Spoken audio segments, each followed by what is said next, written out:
అవినాష్, చెప్పుమా. దగ్గరలో ఉన్న మెడ్ప్లస్ కు వెళ్ళి మెడ్ప్లస్ బ్రాండ్ మెడిసిన్స్ అని అడిగి కొనుక్కునరా. అక్కడ 50 to 80% తగ్గింపుకు వస్తుంది. మీరు తీసుకునే అదే మందులు, అదే నాణ్యమైన మందులు, కానీ సగం ధరకే. ఏపీ శాసనమండలి సమావేశం జరుగుతుంది, లైవ్ ద్వారా చూద్దాం.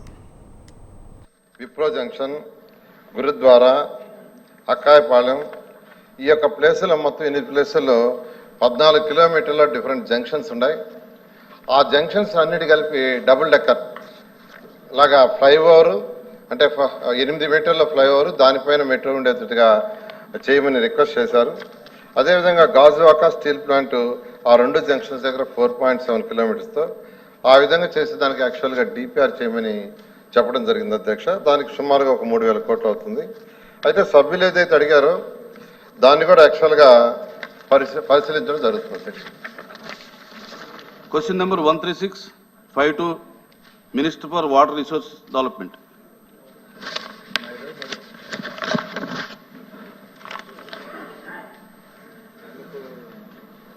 ధన్యవాదాలు అధ్యక్ష. మొదటి ప్రశ్నకు సమాధానం లేదు అధ్యక్ష. రెండవ ప్రశ్న ఉత్పన్నం కాదు అధ్యక్ష. త్రిమూర్తి గారు. అధ్యక్ష, ఏదైతే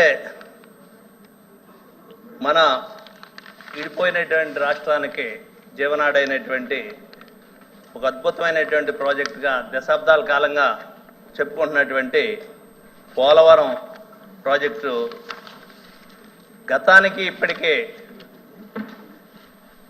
ఆ ప్రాజెక్టు యొక్క ఎత్తు 41 మీటర్ల 15గా దీన్ని ఇవ్వటం జరిగింది. గతంలో అంతకుముందు అయితే 45.72 మీటర్ల ఎత్తుతోటి ఈ ప్రాజెక్ట్ని కట్టాలనేటువంటిది జరగటం జరిగింది.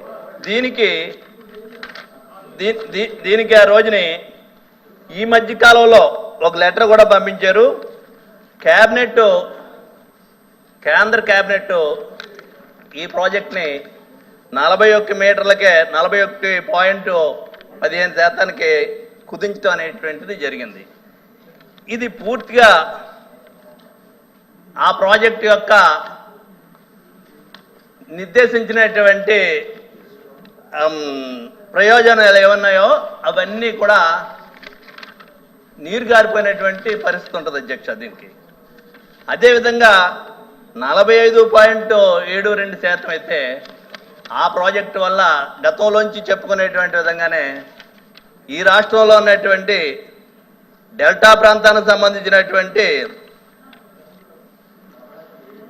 7,20,000 ఎకరాలు స్థిరీకరణ అవుతుంది. అదేవిధంగా ఉత్తరాంధ్రకు సంబంధించినటువంటి మంచినీళ్ళు కానీ, అదేవిధంగా పట్టణ ప్రాంతానికి సంబంధించినటువంటి విశాఖపట్నానికి సంబంధించినటువంటి అనేక ప్రాజెక్టులకు సంబంధించినటువంటి వాటర్ కానీ, పవర్ ప్రాజెక్ట్ కానీ, ఇవన్నీ రావాలంటే ఈ 45.72% అయితేనే ఆ లక్ష్యాలు నెరవేరుతాయి అధ్యక్ష. ఇది దశాబ్ద కాలాల నుంచి చెప్పుకున్నటువంటి ఒక చిరకాల వాంఛ. దీంట్లో ప్రధానమైనటువంటి అంశం అనేటువంటిది 41 మీటర్కే పరిమితం అయితే వరదలు వచ్చినప్పుడు మాత్రమే కుడి ఎడమ కాలువలకి వాటర్ వెళ్ళేటువంటి పరిస్థితి ఉంటుంది తప్పితే అలా కాగినప్పుడు ఈ ఏదైతే మనం ఆశిస్తున్నటువంటి ఫలితాలు ఉన్నాయో దానివల్ల వచ్చేటువంటి మీ క్లారిఫికేషన్ ఏం కావాలి? మీరు అడిగింది ఎత్తు తగ్గిస్తారా లేదా?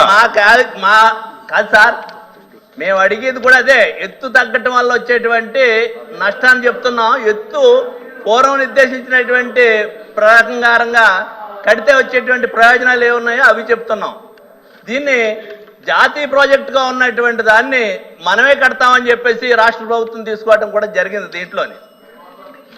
దీనికి ఇందాక మాట్లాడేటప్పుడు పోలవరం డయాఫార్మ్ వాల్ అనేటువంటిది ఎప్పుడు కట్టారు? 2000 గారు డివేట్ అవుతున్నారు. డివేట్ అవట్లేదు. మీరు అడిగిన ప్రశ్న ఎత్తు తగ్గిస్తున్నారా లేదా? ఎత్తు తగ్గించిన దగ్గర ఎత్తు తగ్గిస్తున్నట్టు సమాచారం ఉంటే దాన్ని అడగండి. ఎత్తు తగ్గించినట్టు సమాచారం ఉంది. కాదు సార్, క్యాబినెట్ మీటింగ్ లో ఎత్తు తగ్గిస్తున్నట్టు నిర్ణయం తీసుకున్నారు. ఎన్డీఏ ప్రభుత్వంలో భాగస్వామ్యంగా ఉన్నటువంటి తెలుగుదేశం పార్టీకి సంబంధించినటువంటి కేబినెట్ మంత్రి కూడా మీ దగ్గర ఉన్న సమాచారం చెప్పండి. ఉంది, మా దగ్గర ఉన్న దాని మీద ఆయన సమాచారం clarity అయితే, చెప్తారు. మా దగ్గర ఉన్న సమాచారం ఇదిగో కూర్చోండి. రిటర్న్ ఇవ్వండి, మంత్రి గారికి ఇవ్వండి, మంత్రి గారికి పంపించండి, మంత్రి గారికి పంపించండి. ఓకే కూర్చోండి కూర్చోండి. ఆయన దగ్గర ఉన్న సమాచారం సరి చూసుకోండి. మా దగ్గర ఉందండి సార్. కూర్చోండి. అధ్యక్ష చెప్పండి చెప్పండి ఉంది, మా దగ్గర ఉంది. చెప్పండి, క్యాబినెట్ మీరు చెప్పినవి అయితే అన్ని మా దగ్గర ఉన్నాయి అధ్యక్ష. చెప్పండి.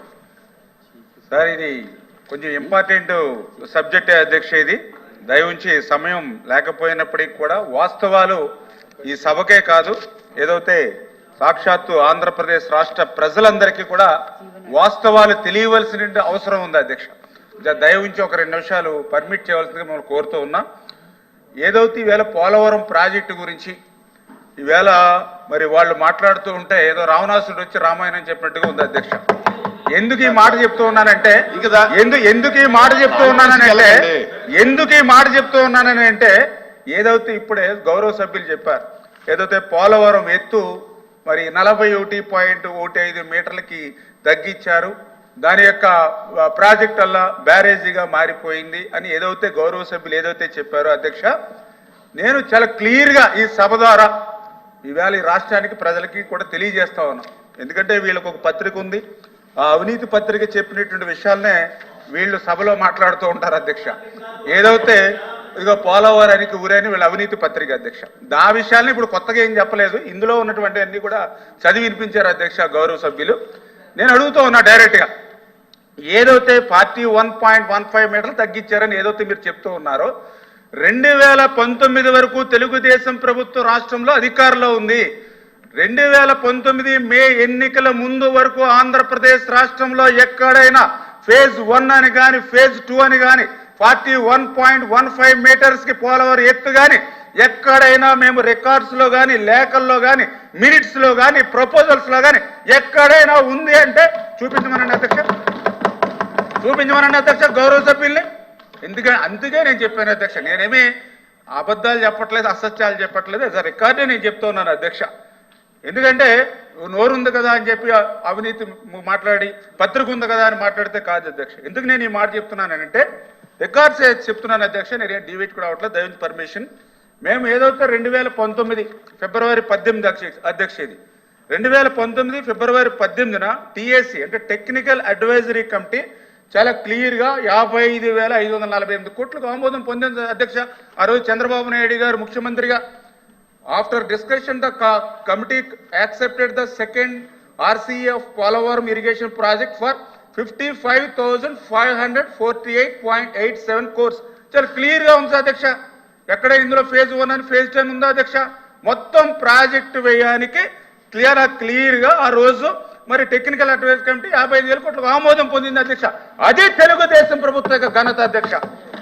నేను చెప్తా ఉన్నాను, ఈ రోజు వైఎస్ఆర్సీపీ ప్రభుత్వం వచ్చిన వెంటనే కాదు మార్చేలేదు, ఫస్ట్ మళ్ళీ మొదటి సంవత్సరం 2 సంవత్సరాలు దాన్నే కంటిన్యూ చేశారు అధ్యక్ష. దానికి ఉదాహరణ కూడా ఏదైతే 2020 సంవత్సరంలో అధ్యక్ష 2000 మరి చాలా క్లియర్గా 2020 సంవత్సరం అంటే ఏదైతే అప్పటి వరకు ఫేజ్ 1 ఫేజ్ 2 అనేది ఏదైతే లేకుండా ఉందో 2020 వరకు కూడా అది కంటిన్యూ అయింది అధ్యక్ష. ఎందుకు నేను ఆ మాట చెప్తున్నానంటే ఏదైతే 2020లో మరి ఆ రోజు ఏదైతే ఆర్సీసీ మరి కమిటీ ఏదైతే ఉందో మరి ఆ రోజు కూడా 47,617 కోట్లుగా అధ్యక్ష రికార్డ్స్ ఉన్నాయి. మీరేం రికార్డులు పంపించక్కర్లా, నా దగ్గర కూడా మొత్తం రికార్డులు ఉన్నాయి.